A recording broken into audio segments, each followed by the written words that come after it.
Police दिखा के आप हमें डराते नहीं है बल्कि और पगलाते हैं, और पगलाइएगा मत, पागल हाथी और पागल होता। अगर मैंने स्पेशल यहाँ कंपनी या धरने में बैठने का मूड बनाया तो फिर याद रखिएगा राज्य की कोई पुलिस फोर्स आपको बचा नहीं पाएगी। इस घमंड में मत रहिएगा बाहर पुलिस खड़ी है, ये हमें डर बिल्कुल डर नहीं लगता है, हमें डर बिल्कुल भी नहीं लगता है, बल्कि इन्हें देखकर और कंपनी को देखकर और हमें पागलपन होता है। तो बिल्कुल हमें पागलपन पे मत उतारिएगा, नहीं तो इस झारखंड की माटी ने कदम कदम पर शहादत देखा है। बस यही है कि हम लोग शांत लोग हैं, चुपचाप अभी तक सहना हमने सीखा है, चाहे सरायकेला का गोली कांड हो या कोई भी नरसंहार हो, हमने अभी तक सहना सीखा है। अगर एक्शन का रिएक्शन करेंगे ना कंपनी वालों तो कहां से निकलोगे इसका कोई ठिकाना नहीं रहेगा। होने के कारण कई दिनों से मैंने डॉक्टर का विशेष हिदायत माइक था पकड़ने का था, लेकिन अपनी मांग के लिए मैं अपनी बातों को रख रहा हूँ।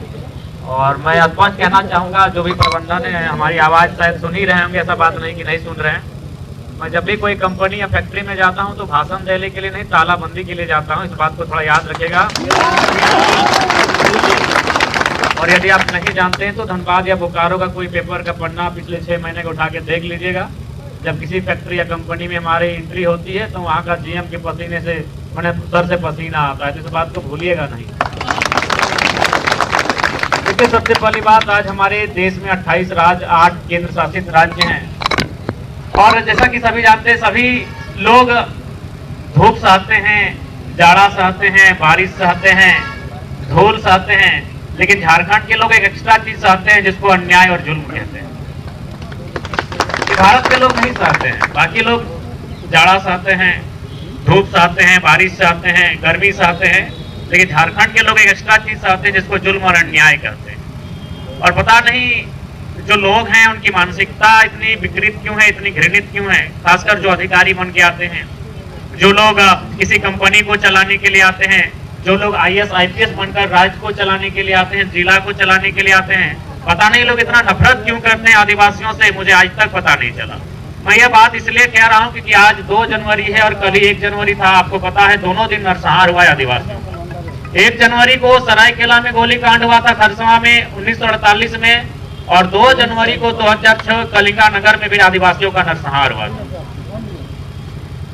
1919 में जो नरसंहार हुआ था, जलियांवाला बाग, उसको तो समझ में आता है कि चलिए अंग्रेज थे इसीलिए नरसंहार हुआ था, लेकिन आजाद भारत में आदिवासियों का नरसंहार होता है तब ये समझ में नहीं आता है कि आजाद होने के बाद भी कौन लोग हैं जो आदिवासियों से नफरत करते हैं या फिर आदिवासियों को इंसान ही नहीं समझते हैं।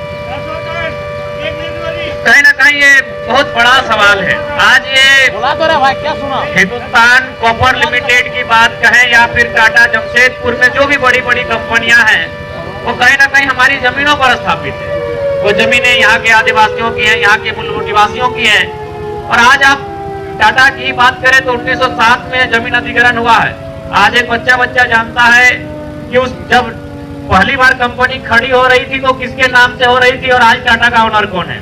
लेकिन आज जिन्होंने 100 साल पहले जमीन देने का काम किया है वे लोग आज नहीं मिलेंगे। तो इसलिए जो भी प्रबंधन के लोग हैं, आप इस बात को ध्यान रखिए। मैं यहाँ खरसवा के शहीदों को श्रद्धांजलि देने के लिए आया था और उसी क्रम में मेरा यहाँ आना हुआ। अगर मैंने स्पेशल यहाँ कंपनी या धरने में बैठने का मूड बनाया तो फिर याद रखिएगा राज्य की कोई पुलिस फोर्स आपको बचा नहीं पाएगी। और बाकी कि पुलिस बुला के मत कराइएगा कि निर्मल का शहादत भी हमने देखा है और सांसद सुनील महतो का भी शहादत देखा है।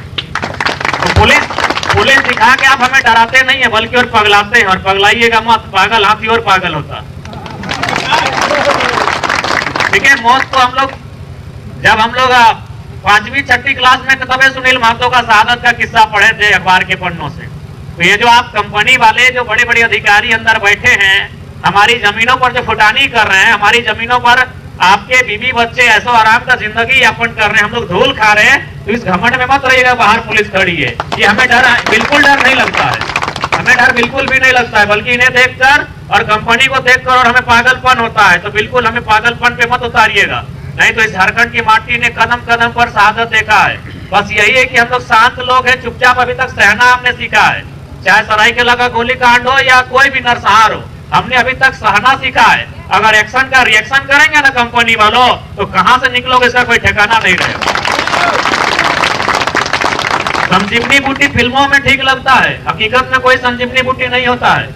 ये फिल्मों में और कहानियों में संजीवनी बूटी ठीक लगता है, हकीकत में आप भी वही चावल खाते हैं, वही रोटी खाते हैं। इसलिए आप हमें जान और मौत का खौफ मत दिखाइएगा। एक्शन का रिएक्शन जिस दिन होगा, झारखंड से आपको भागने का फुर्सत नहीं मिलेगा। इसलिए हम लोग चाहते हैं मर्यादा बनी रहे, हम लोग चाहते हैं शांति बनी रहे, हम लोग चाहते हैं भाईचारा बना रहे, अमन का माहौल बना रहे। आप लोग अगर कंपनी को चलाने के लिए आए हैं, हमने आपको जमीनें दी हैं, लेकिन जो हमारा अधिकार बनता है उस अधिकार को आप छीन नहीं सकते हैं। हमने आपसे कोई कोहिनूर का हीरा नहीं मांगा है, हम मामूली रोजगार मांग रहे हैं। और मैं तो बोलता हूं कि झारखंड के लोग बड़े नासमझ हैं कि ये लोग रोजगार मांगते हैं, इन्हें हिस्सेदारी मांगना चाहिए था कंपनी में, फैक्ट्री में। जमीन हमारी है।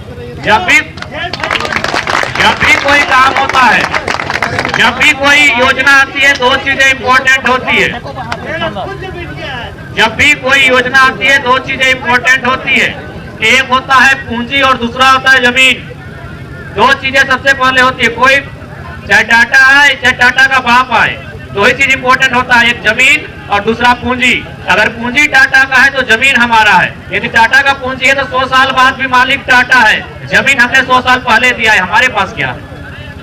तो ये तो मैं सोचता हूँ और मैं कभी चिंतन भी करता हूँ कि झारखंड के लोग तो बेवकूफ हैं कि अपनी जमीन देने के बाद एक मामूली नौकरी की मांग करते हैं। जमीन दिया है, उन्हें सीना ठोक कर वहां पर हिस्सेदारी की बात करनी चाहिए थी, कमीशन की बात करनी चाहिए थी, जो यहाँ के विधायक लेते हैं। विधायक कमीशन क्यों लेंगे भाई?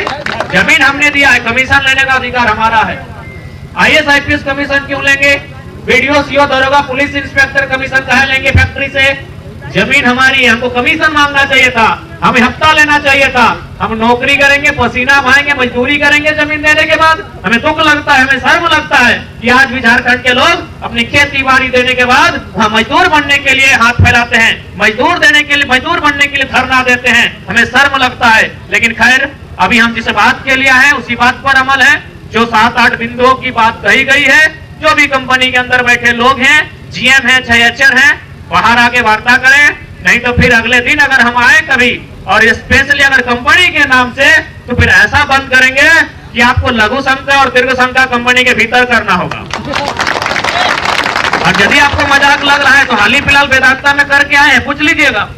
यदि लग रहा है कि लड़का भाषण दे रहा है तो वेदांता का नंबर होगा, पूछेगा इलेक्ट्रो स्टील का। पूरे 3 दिन तक 72 घंटा तक गेट के भीतर उनको लघु शंका और दीर्घ शंका करवाए थे। जैसे ही घोषणा हुआ था कि जरा महत्व आने वाला है, खिचड़ी का मेटेरियल उन्होंने अंदर बुला लिया था। GM HR सब मिलके कि 3-4 दिन तो धरना रहेगा, तो कितना में खिचड़ी खपत होगा, उन लोग खिचड़ी भी अंदर बना लिया था। इन्हें सारा अंदर करवाएंगे, इसलिए बेहतर होगा आप बाहर आइए। नहीं तो अगर हमने मूड बना लिया तो आपको ऐसा अंदर रखेंगे, फिर आप भी याद रखिएगा। और विशेष हम ज्यादा कहने के मूड में नहीं है, क्योंकि कंपनी के मामले में हम कहने नहीं आते हैं, करने के लिए आते हैं। और आज फिलहाल तो हम श्रद्धांजलि देने के लिए आए थे। उसी क्रम में हमें पता चला कि हमारी माताएं बहनें धरने पर बैठे हैं, तो हम यहाँ तक आए हैं। लेकिन अगर हम कभी स्पेशल ये मूड बना के आए तो फिर अच्छा नहीं होगा। इसलिए हम आपसे गुजारिश करना चाहेंगे, जो भी कंपनी को चलाने वाले अधिकारी हैं, पदाधिकारी हैं, आप बाहर आए। शांतिपूर्ण स्थिति है, हो सके तो आप 2-4 पुलिस के पदाधिकारियों को लेकर आए। ऐसे भी ये मजदूर लोग हैं, सबसे दुखी और सबसे लाचार कोई होता है तो मजदूर ही होता है। ये लाचार लोग झगड़ा करने के मूड में नहीं है, अधिकार मांगने आए हैं। आप वार्ता करने के लिए बाहर आए, जो भी पदाधिकारी हैं। विशेष जितने भी हमारे साथी आए हैं सबका धन्यवाद। और जितने भी माताएं हैं जो आज आंदोलन है, हम लोग आपके साथ हैं, हमारा संगठन आपके साथ है और हम लोग हमेशा आपके साथ खड़े रहेंगे। बाकी सभी को मेरा जोहार रहेगा।